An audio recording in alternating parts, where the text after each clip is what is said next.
We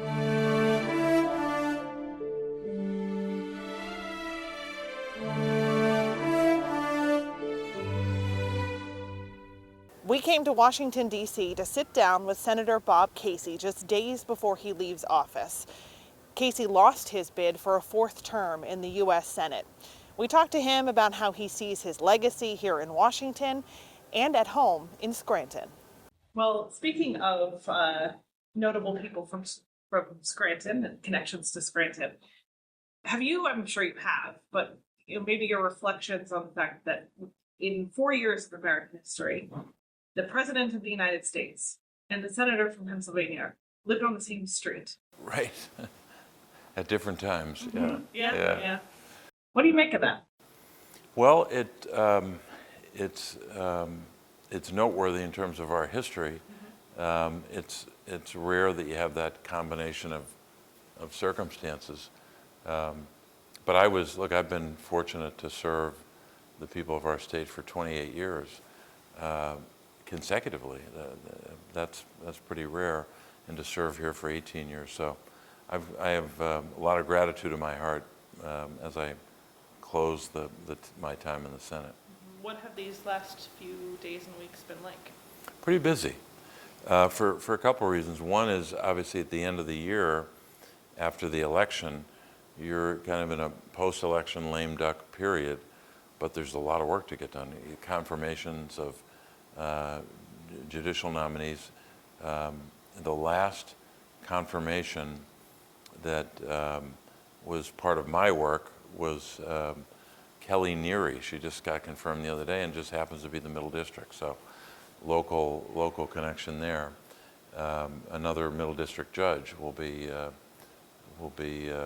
sworn in soon. So between confirmations, getting the defense bill done, and funding the government for a short period of time into 2025, that keeps you busy.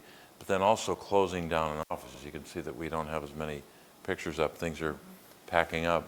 So that keeps you busy. And then, of course, everybody's busy at the holiday season. Right. Yeah. So it piles on, I'm sure.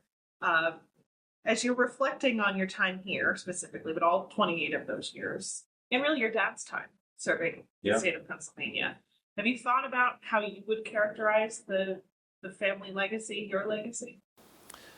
Well, I guess I'd leave it to others to make that assessment. But in terms of what I've tried to prioritize, I've worked very hard as a public official, both at the state level in statewide office and here in the Senate.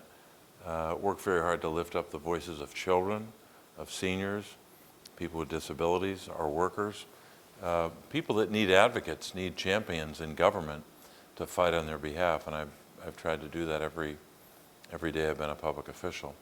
And it's been a privilege to be able to do that, to be able to serve in 3 statewide offices, and to be able to be given the opportunity to cast votes in the United States Senate. It was a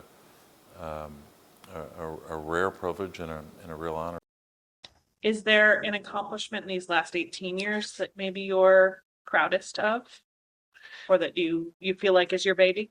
It's hard to narrow it down to one, but there are a couple that stand out.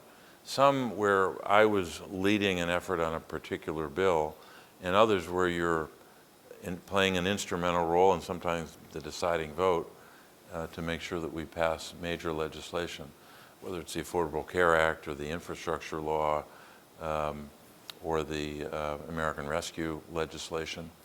I wasn't the deciding vote on all those, but certainly on American Rescue I was, because we couldn't afford to lose a single Democratic senator before Vice President Harris broke the tie and provided all that support for local communities, for businesses, for families through the child tax credit, and even some infrastructure dollars that preceded the actual infrastructure bill.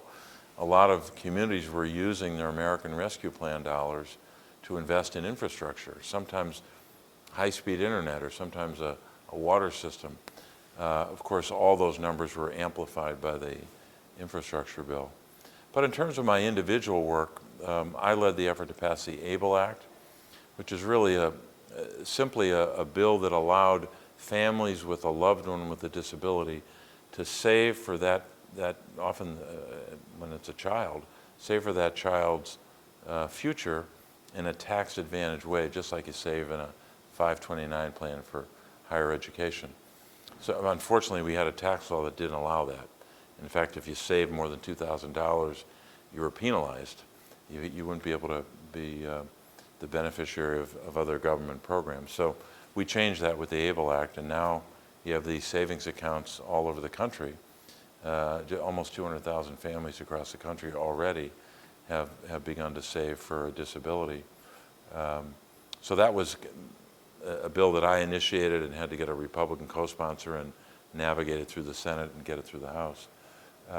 In a similar fashion, the Campus Save legislation, which was legislation to protect women on college campuses from sexual assault by requiring that colleges and universities do more to inform women of their opportunities that they have. If they had been a victim of sexual assault, they could avail themselves of services that they may not be aware of.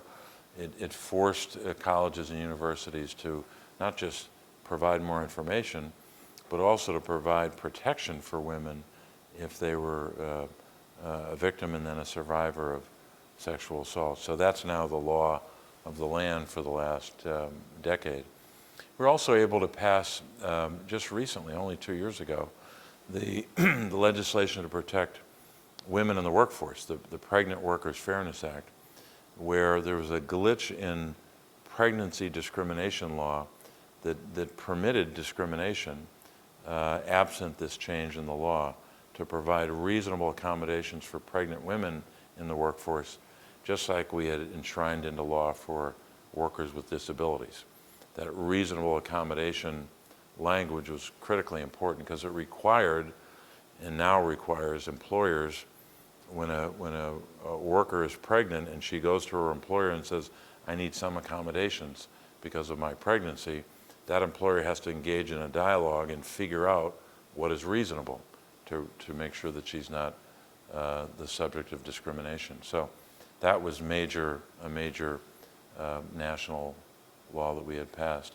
But I guess when it comes to Pennsylvania, I'm very proud of the investments we made through the American Rescue Plan in the last 4 years, the infrastructure law, the Inflation Reduction Act, to invest in communities by way of direct support during the pandemic, but in continuing and substantial support after that for roads and bridges and high-speed internet and investments we've really not made as a nation in several generations. Now we're making them for the first time in a long, long time.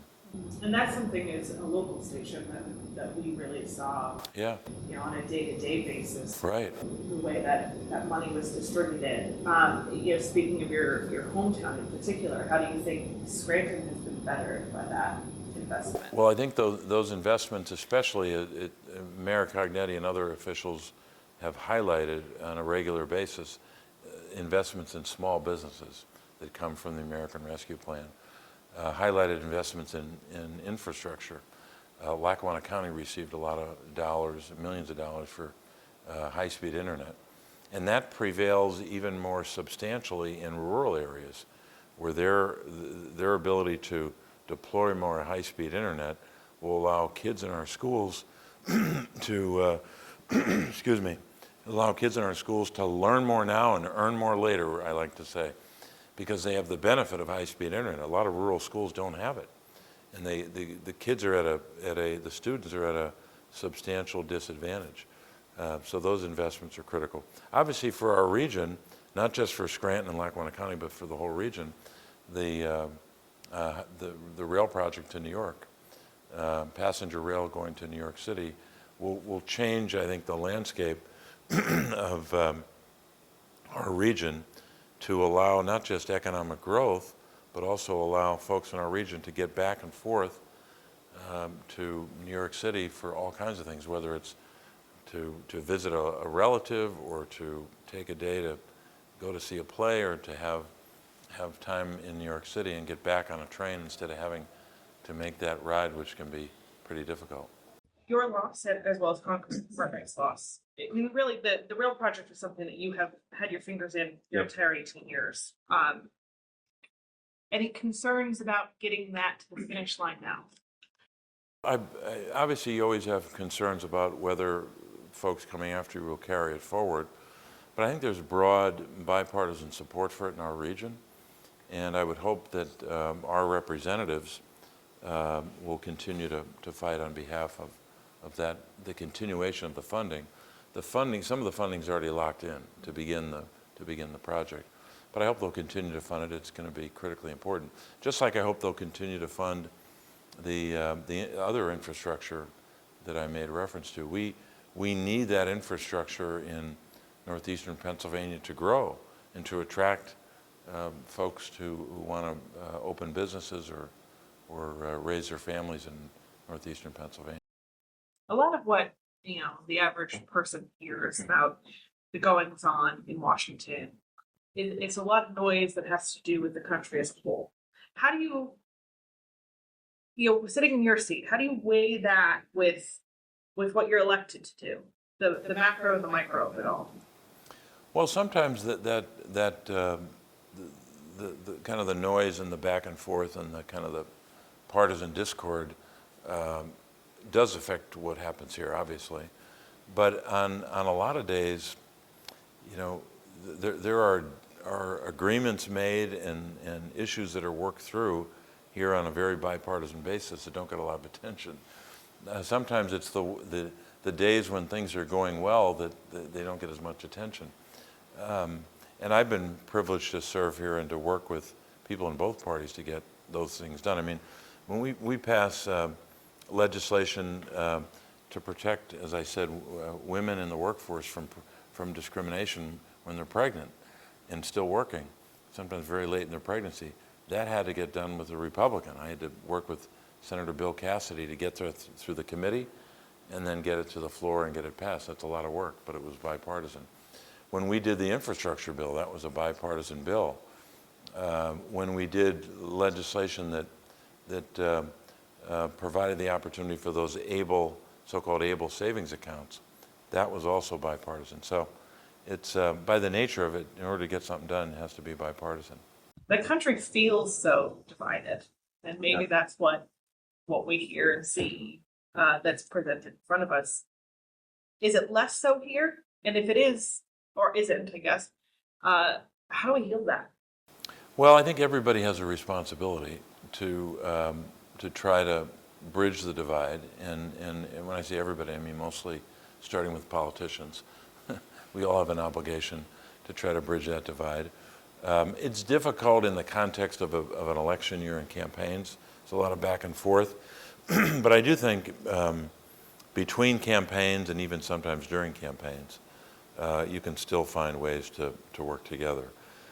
Sometimes it's important, I've learned over the years, not to be categorical. It's one thing to say I disagree with this other public official about an issue, but I shouldn't say I disagree and their family is terrible. That's beyond the pale. To be too categorical that everything that they represent is wrong, and vice versa.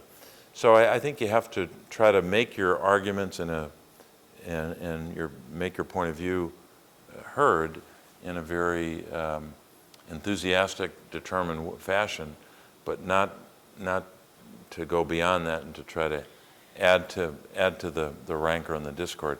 It's hard, and we all, none of us have a perfect record on that, but I think here we've seen plenty of opportunities where people work together to pass major legislation. We can't get the defense bill done in the next couple of days without bipartisan agreement, both House and Senate between the two parties, and we can't fund the government without that bipartisan agreement. So I think there's more bipartisanship than meets the eye, but there's never enough of it.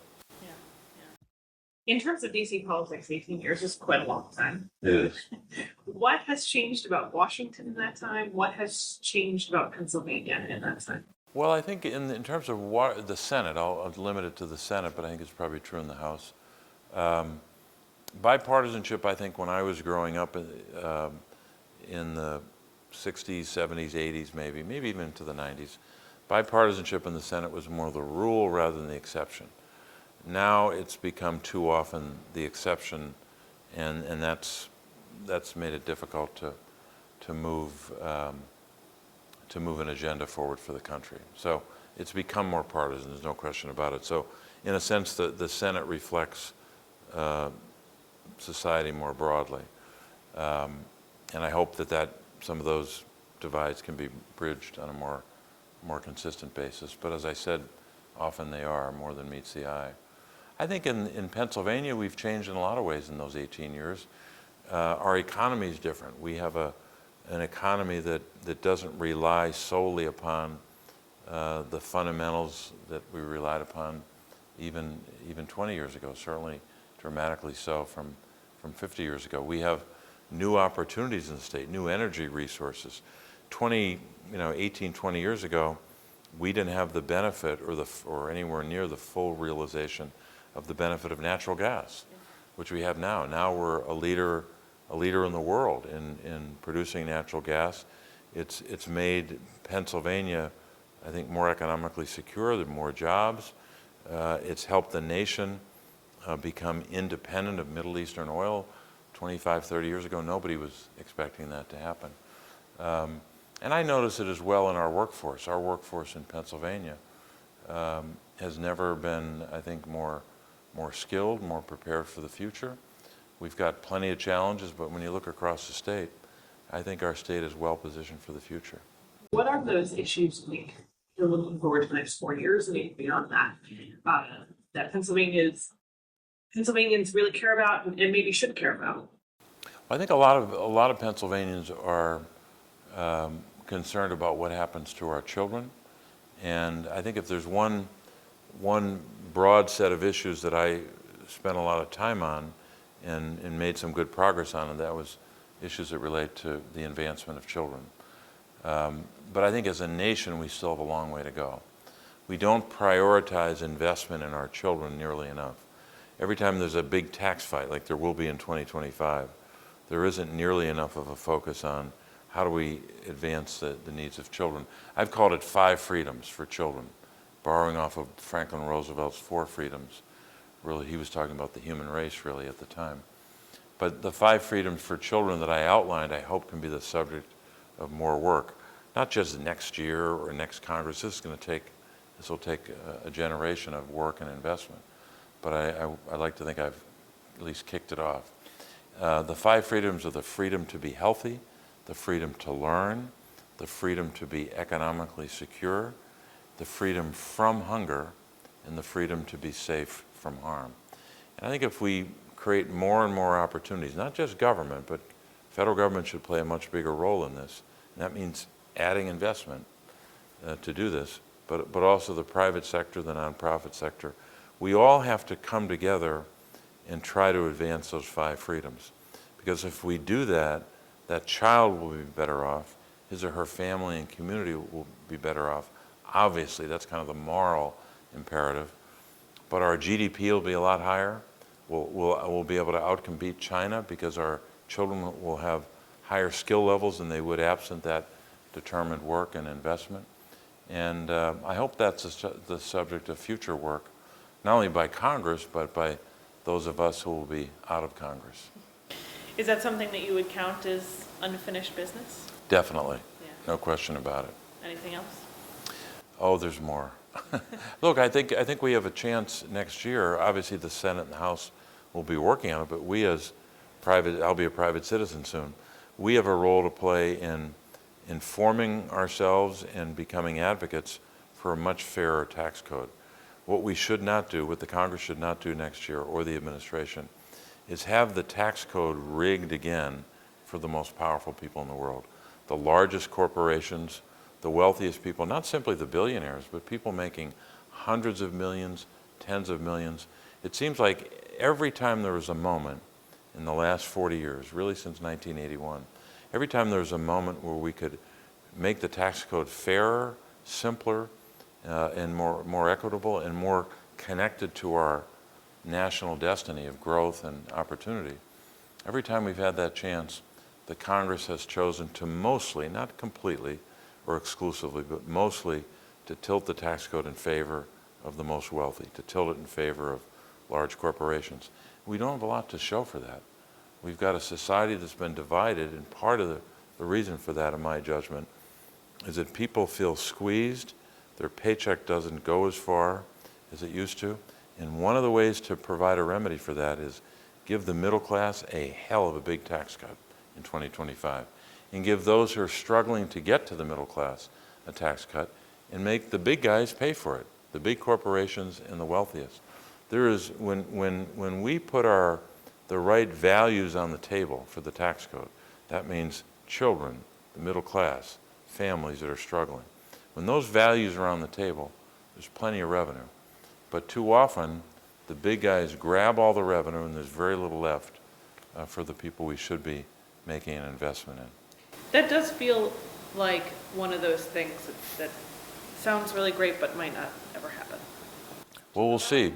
But we should pressure members of Congress and the next administration to make that tax moment an opportunity to lift up people that are struggling to make ends meet. Because there's a lot of, in the last couple of years, before, during, and after the campaigns, there's a lot of talk about costs and helping people make ends meet. One of the best ways to help people make ends meet is to bring their costs down with a tax cut for families. Bring their costs down with which is in essence a tax cut, the child tax credit.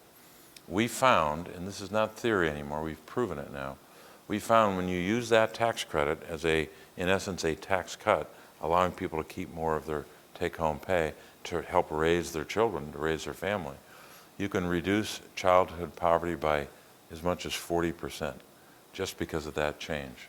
So there are a number of opportunities, really great opportunities in 2025, if we have our values straight and say to the billionaires and the big corporations, you've been getting help for 40 years. It's about time we help families in a real and substantial way. And not like a $900 middle-class tax cut that we saw a couple years ago. Middle-class families, if we do the right thing, if the Congress does the right thing, could have a much more substantial tax cut. That has been a huge talking point on the left for quite some time. Do you feel like voters didn't hear that or didn't? Well, it wasn't an issue right in front of people because we weren't debating a tax bill like we will be in 2025. When it is on the table and a live issue, there'll be a lot of talk about it. And I think then people will engage, and I think there's overwhelming support for it. There's overwhelming support to say big corporations should pay more, and the wealthiest among us should pay more. And again, it's not simply not simply what's the right thing to do for those families. It's the right thing to do for our economy. The best way to grow the economy is invest in the middle class.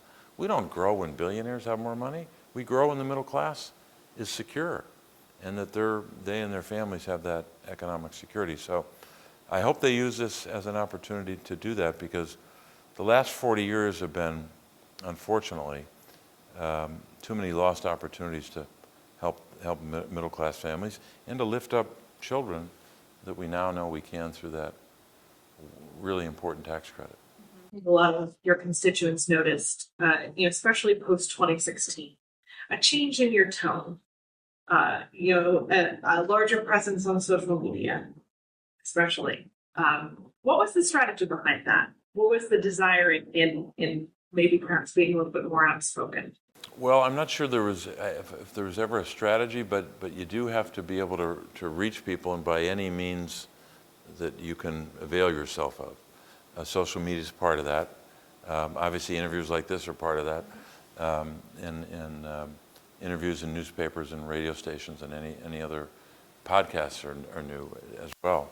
So I think it was really over the years an effort to make sure that we can translate as best we can the work that gets done here, how it affects people's lives, and how these actions that government takes can improve people's lives.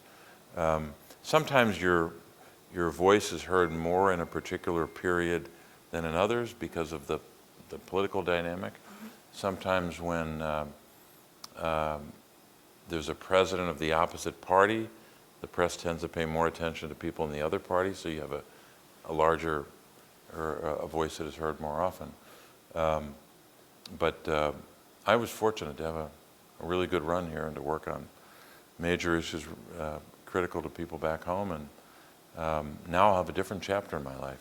But I'll be home more, which is, in a really simplified way, every job I had in serving the people in government, Auditor General, State Treasurer, and U.S. Senator, required me to be someplace else other than home. I had to be in Harrisburg for a decade for those statewide positions. Then I was in Washington, 2 hours further south. So now I'll be able to wake up, and whatever job I have, whatever work I'm doing, I'll be able to do it mostly from Scranton, Pennsylvania, and that'll be a brand new, brand new opportunity. What does life as a private citizen look like here? A lot less travel. I think it'll be simpler. It'll allow me to spend more time with my wife, Therese, and our daughters, not all of whom are in Scranton, but they're nearby. They're all within about 2 hours. And I have 2 grandsons, so I'll have a different life and probably an easier life. Plan to still do advocacy in some way on those issues that are important to you? I want to figure out a way to continue to work on issues that relate, especially to families, to kids, seniors, people with disabilities, people that need a voice.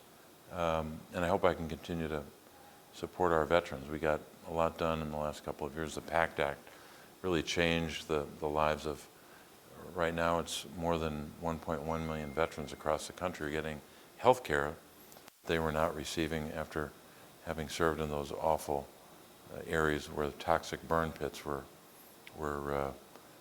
causing this awful black smoke to be ingested for days, weeks, and months and longer by these soldiers who are now our veterans. So hope to be able to do a lot of that work and have new opportunities as a private citizen. Providing your analysis based off your experience, how do you think Pennsylvania fares the next 4 years and beyond? Oh, I think Pennsylvania do just fine. I think we've got a very strong, diverse economy, a high-skilled workforce, all kinds of opportunities now with this infrastructure investment to repair and rebuild a lot of that basic infrastructure, which is foundational to have a growing economy. I hope we continue to focus on these fundamental issues that are critical to families, like what happens to our children and the investments we can make, how we help families with those struggling families with those difficult costs, whether it's child care or affording food every week, paying for education, paying for the cost of housing.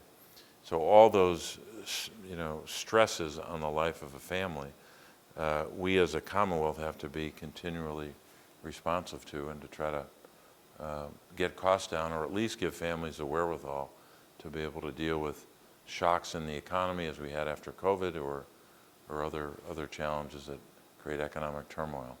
Thanks for coming down to see us. Thank you. Appreciate it. I really appreciate it. Great to be with you.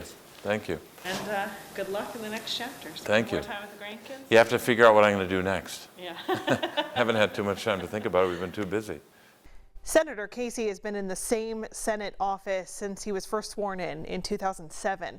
It's the same office once inhabited by then Senator John F. Kennedy Jr. Casey will move out, and then the historic office will be up for grabs. It won't necessarily go to his successor, Republican Dave McCormick. McCormick will be sworn in as the next senator from Pennsylvania after the first of the year.